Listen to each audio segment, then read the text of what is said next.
დედამ პოლიციას შვილის ფოტოები მიუტანა, მაგრამ ფოტოებზე ბავშვი აღარ ჩანდა. ანა ვისკევიჩი ცხოვრობდა ვარშავასთან ახლოს პატარა უბანში. მარტოზე დიდი 6 წლის სოფიას ყოველ დღე აცილებდა ბაღში. დაყავდა პარკში. ყოველ ნაბიჯზე უღებდა ფოტოებს, თითქოს მცდობდა, რომ დრო ხელიდან არ გასული. მაგრამ 27 სექტემბერს ყველაფერი გაჩერდა.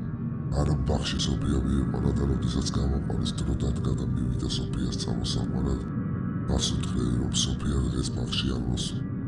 ანა გაბრაზდა. როგორ თუ არ მოსულა, მე ის მოვიყვანე და აქ დავტოვე. მაგრამ კამერები ამტკიცებენ სხვა რამეს. ეკრანზე ჩანს მხოლოდ ანა, მარტო. და როცა პოლიციაში მივიდა სუფთა შეკრული ცრემლიანი, მან თქვა, აი ეს ფოტო დღეს გადავუღეს კავზე, ბაღში ჩემ შვილს. პოლიციელი ათვალიერებს ეკრანს და ხმამაღლა ამბობს, ქალბატონო ფოტოც არიელია. დედა გისზე გვარება, გადახედა სხვა ფოტოებს, ყველა ვიდეოს. ბავშვი უბრალოდ აღარ არსებობს. სახლში რომ დაბრუნდა თეფსზე პუდინგის ნახევარი დახვდა. სოფიას პუდინგი ძალიან უყვარდა. მეზობლებმა თქვეს და აღნიშნეს, რომ ბავშვი არ უნდა ყოფილიყო უკვე წლებია. მაგრამ ანა მხოლოდ ერთ რამეს ამბობს, ჩემი შვილი არასდროს გამქრალა. ის ჯერ კიდევ თამაშობს მსკავთან, უბრალოდ იმალება და არ ჩანს. არა ცდილობს დაიჯეროს, რომ გონებას არ ყალატობს. დაწერილი აქვს დღიურები, შვილის დიალოგებით, ჩაცმულობით, ცემებით, მაგრამ სამყაროუნება, რომ ის ბავშვი არასდროს არ არსებობდა.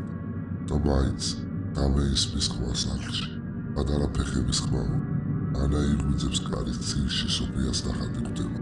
ნახატზე გამოსახული ანა, რომელიც ზის კავზე, ხოლო მის უკან ბავშვია დახატული სახის გარეშე და თითით ანიშნებს კედელზე.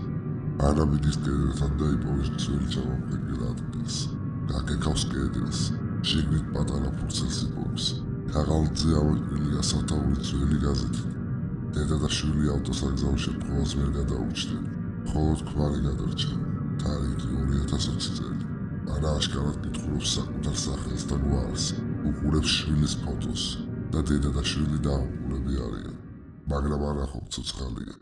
შოკში მყოფი ანა ბრუნდება ბაღში, იჯდა იმავე კავზე, სადაც ადრე ფოტოებს უღებდა მის ბავშვს და ხედავს ბავშვის ისინი ზურგით ჩუმად. ანა ეკითხება, სოფია, ეს შენ ხარ? ბავშვი არ ბრუნდება. უბრალოდ პასუხობს, ეს ჩემი სკამი იყო, სანამ შენ მოხვიდოდ და ქრება. ზოგი ამბავი ბავშვების გაუჩინარებაზე არ ეხება მხოლოდ მათ. ზოგჯერ ისინი აქ არიან იმისთვის, რომ გაგახსენონ, შენც აღარ ხარ.